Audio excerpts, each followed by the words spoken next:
The book of 2 Samuel, chapter 4. Follow along as we read it. And when Saul's son heard that Abner was dead in Hebron, his hands were feeble, and all the Israelites were troubled.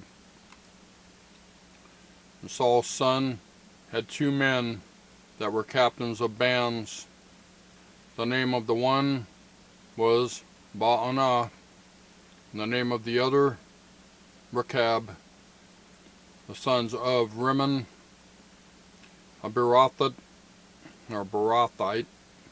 of the children of Benjamin, for the Beeroth also was reckoned to Benjamin. And the Beerothites fled to Gittaim, and were sojourners there until this day. And Jonathan, Saul's son, had a son that was lame of his feet.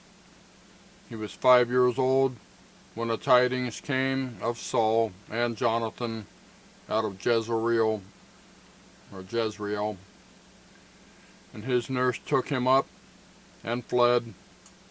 And it came to pass, as she made haste to flee, that he fell and became lame, and his name was Mephibosheth.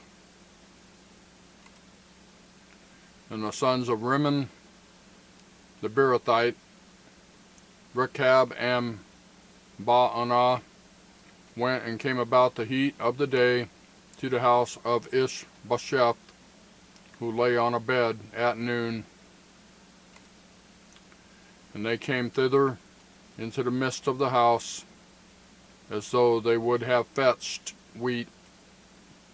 And they smote him under the 5th rib. And Rechab and Baanah, his brother, escaped. For when they came into the house, he lay on his bed in his bedchamber, and they smote him, and slew him, and beheaded him, and took his head, and gat them away through the plain all night.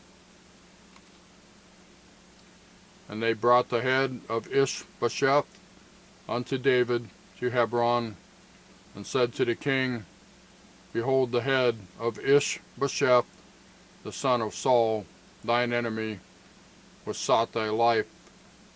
And the Lord hath avenged my lord, the king, this day of Saul, and of his seed. And David, answering Rechab and Baanah his brother, the sound of Rimmon the Beerothite, and said unto them, As the Lord liveth, who hath redeemed my soul out of all adversity. When one told me, saying, Behold, Saul is dead, thinking to have brought good tidings, I took hold of him, and slew him in Ziklag, who thought that I would have given him a reward for his tidings. How much more, when wicked men have slain a righteous person in his own house upon his bed? Shall I not therefore now require his blood of your hand, and take you away from the earth? And David commanded his young men, and they slew them, and cut off their hands and their feet, and hanged them up over the pool in Hebron. But they took the head of Ishbosheth, and buried it in the sepulchre of Abner in Hebron. That's 2 Samuel chapter 4. Thank you for watching. We'll see you next time.